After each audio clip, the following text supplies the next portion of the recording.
and we talk about proclamation of intention. Now we are going to talk about Guslul Kafeini. We are talking about, have we talked about Guslul Kafein? Talking about washing the hands. No, the last thing we did was about intention of wudu. Okay, thank you. So here we want to talk about washing our hands. Guslul Kafeini. We have two hands. If we are not mentally, and let me say physically deformed or incapacitated, every human being is expected to have two arms. اختلف الفقهاء في غسل اليد قبل إدخالهما في إناء الوضوء.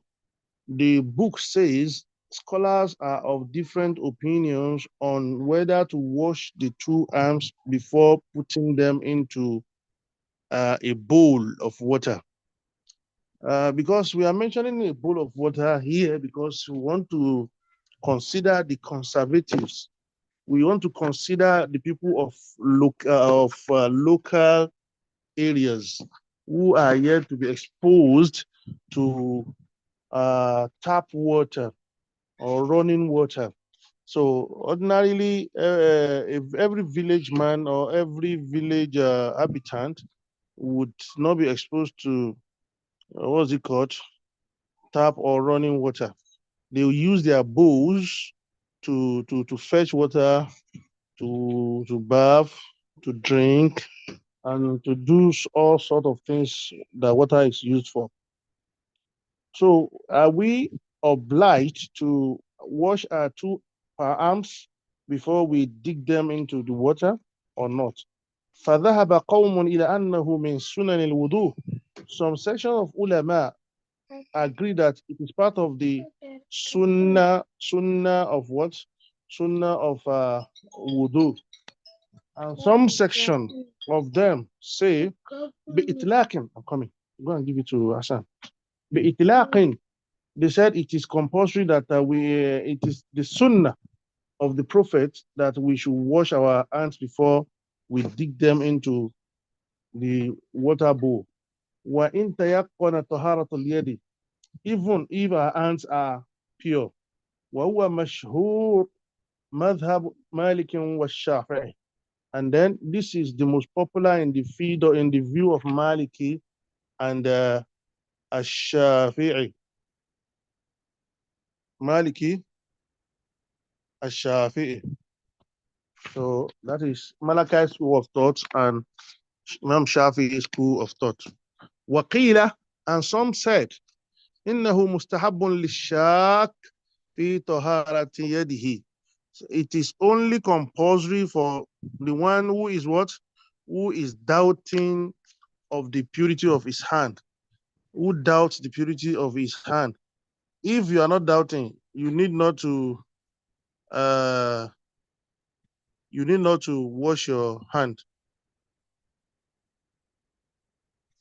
Now, وهو أيضا مروي عن مالك.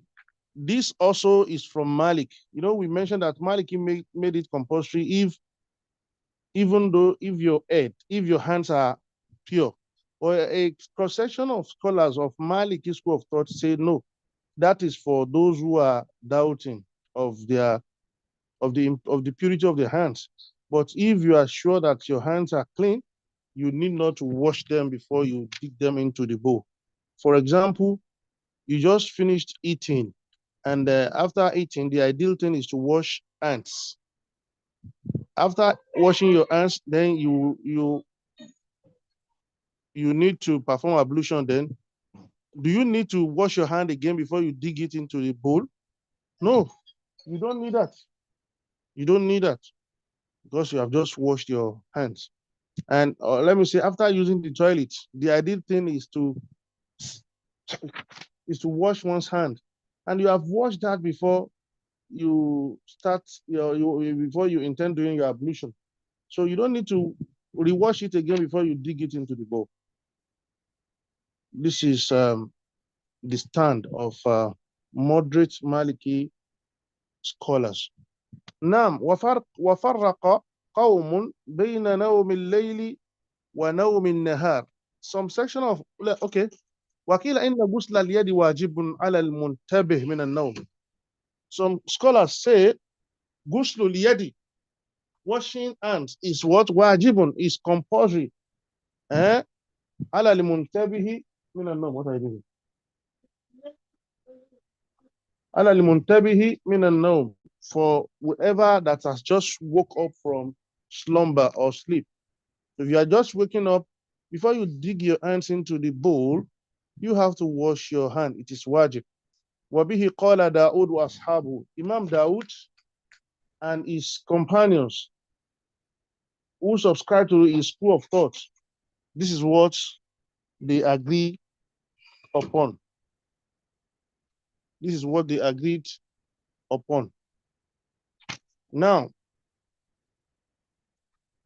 وَفَرَّقَ قَوْمٌ بَيْنَ نَوْمِ اللَّيْلِ وَنَوْمِ النَّهَارِ. Some cross-section of scholars say no, there should be difference between a nap and a night sleep. What did they say about it? فَأَوْجَبُ ذَلِكَ فِي نَوْمِ اللَّيْلِ وَلَمْ يُوجِبُوهُ. They made it compulsory that anyone who woke up in the morning after a long sleep at night should wash his or her hands before digging it into the bowl. But وَلَمْ يُوجِبُوهُ فِي نَوْمِ النَّهَارِ. They didn't make it compulsory in the nap or siesta, because they believe siesta is not as deep as night sleep, and that's as well as nap. وَبِهِ قال Ahmad. This is the view of Ahmad as well. فَتَحَصَّلَ فِي ذَلِكَ أَرْبَعَةُ أَقْوَالٍ. Then in this we have 4 different opinions. قول إنه سنة بإطلاق. قول إنه سنة بإطلاق. The view of those who say it is sunnah without reservation. وقول إنه استحباب للشاك. The view of those who say it is recommendable for whoever that is in doubt. وقول إنه واجب. And another opinion that says it is compulsory على المنتبه من النوم, for whoever that wakes up from slumber or night, from sleep.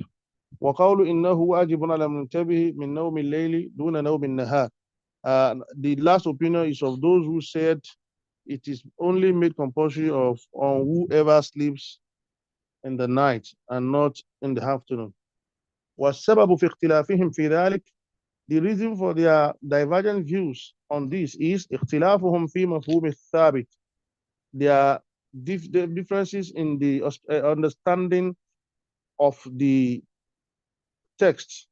من حديث أبي هريرة, from the hadith of Abu Huraira, أنه عليه الصلاة والسلام, that the Prophet of Allah, may Allah be pleased with him, قال, he said, إذا استيقظ أحدكم من نومه. Whoever that wakes up from his if any one of you wakes up from his sleep. Am I in the class? Naam, Sheikh. Yes. Okay, if any one of you wakes up from his sleep, فَلْيَغْسِلْ يَدَهُ. He or she should do what? Should wash his hand. قَبْلَ أَنْ يُدْخِلَ الْإِنَاءَ. Before it digs it into what?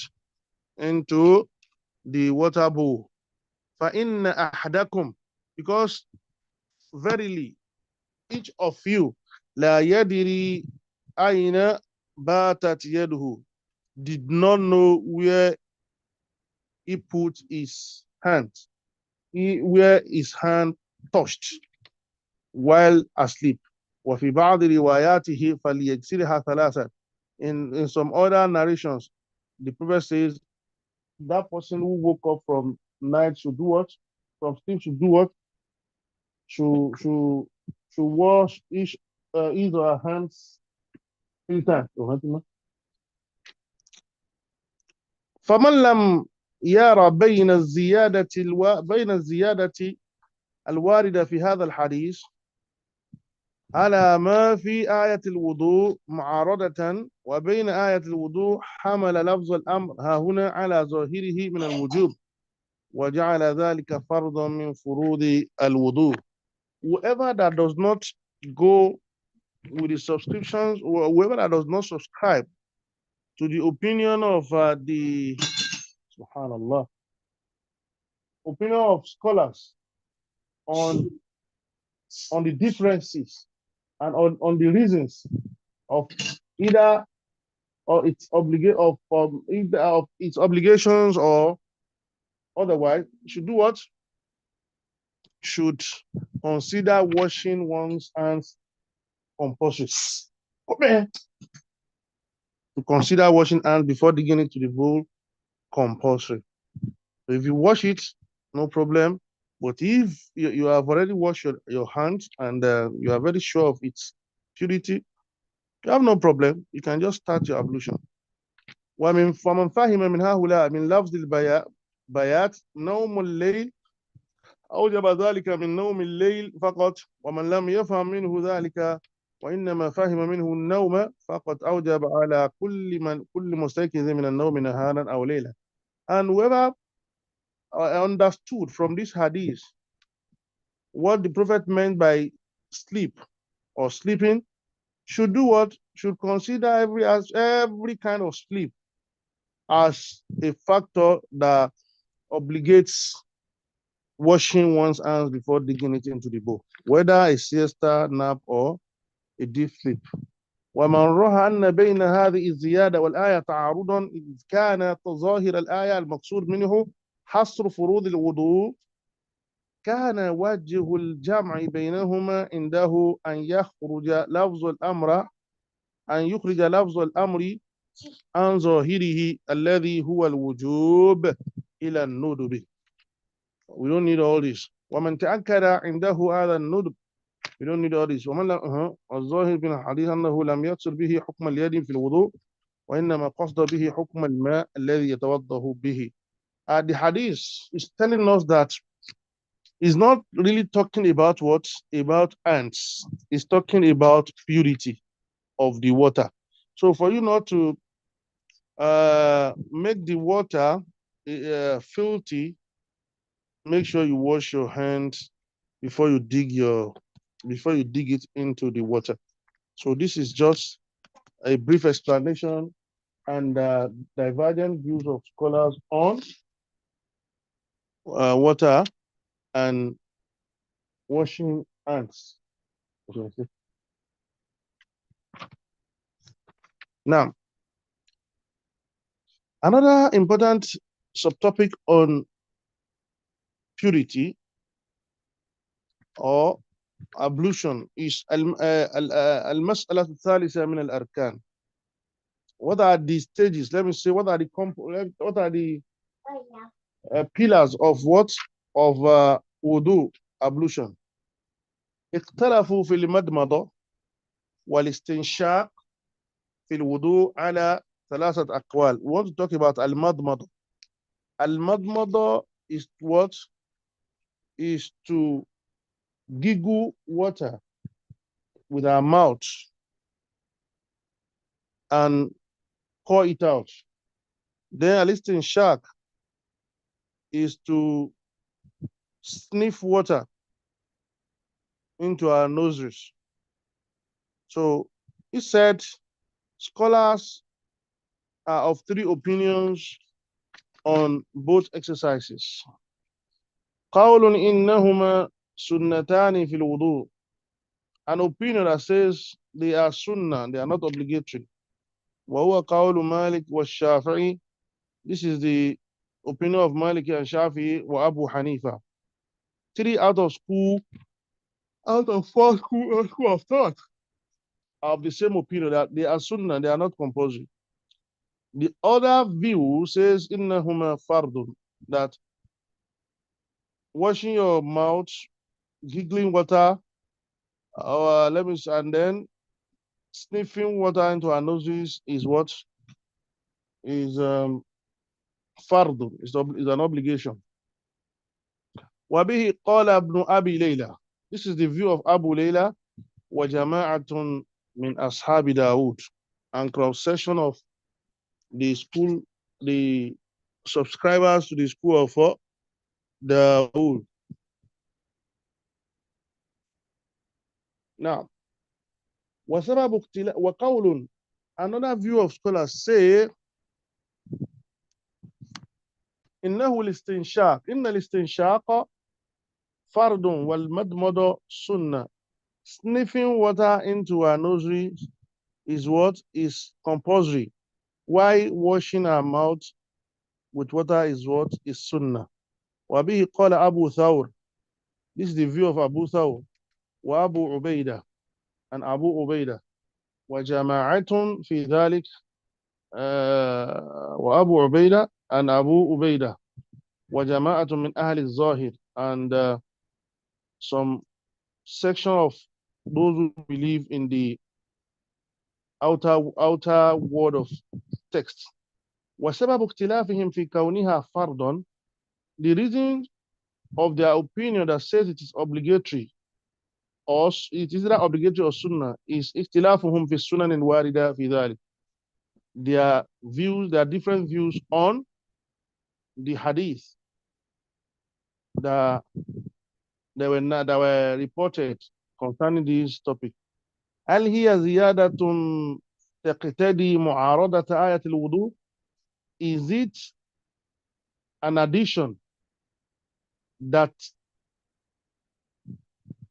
is against the ayah that talks about wudu, the verse that talks about wudu, or la taqtadi zalik, or it is not against it?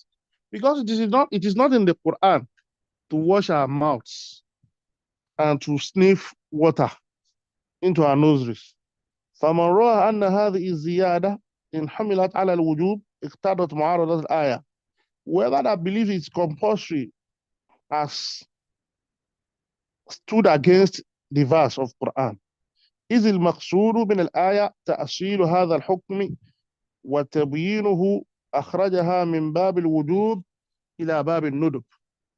Because the reality is that applying this, what we mean by this is washing of mouths and sniffing water into our nursery is just a nudubu. What we mean by a nudubu is a call to appropriateness, not a call of compulsion. Because we have seen the prophet do it. That is why it is called a sunnah or a nud. ومن لم ير أنها تقتضي معارضة حملها على الظاهر من الوجوب. ومن استوت عنده هذه الأقوال والأفعال في حملها على الوجوب لم يفرق بين المضمضة والاستنشاق. Whoever believes that these two actions are of the same level, then are of the same level of obligation, then there is no reason for making one an obligation and making the other a sunnah. ومن كان عنده القول محمولا على الوجوب والفعل محمولا على الندب فرق بين المضمضة. We don't need all these things. So what we heard from the prophet in Quran is that from the prophet is that توضأ أحدكم, whoever that performs ablution فليجعل في أنفه ماء, should make sure he or she sniffs water into his nostril ثم لينثر, then should release them out. ومن استجمر فليؤتر, whoever that uses stone to purify himself after excretion, فليؤتر, should use it in odd numbers. So far we have seen this hadith. Let's take them in the same level. خرجه مالك في معطئه. Imam Malik reported this hadith in his Mu'atta, wal Bukhari fi Sahihi. And Imam Bukhari also did the same thing in his Sahih. Min hadith Abi Hurairah.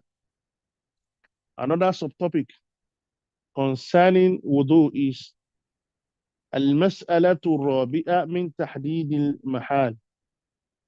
من تحديد المحال. غسل الوجه. When we say غسل الوجه, washing of our face. اتفق العلماء على أن غسل الوجه بالجملة من فرائض الوضوء. all the scholars have agreed that washing faces is wudu is fard, is compulsory. I want to sit down on your chair. Yeah, there.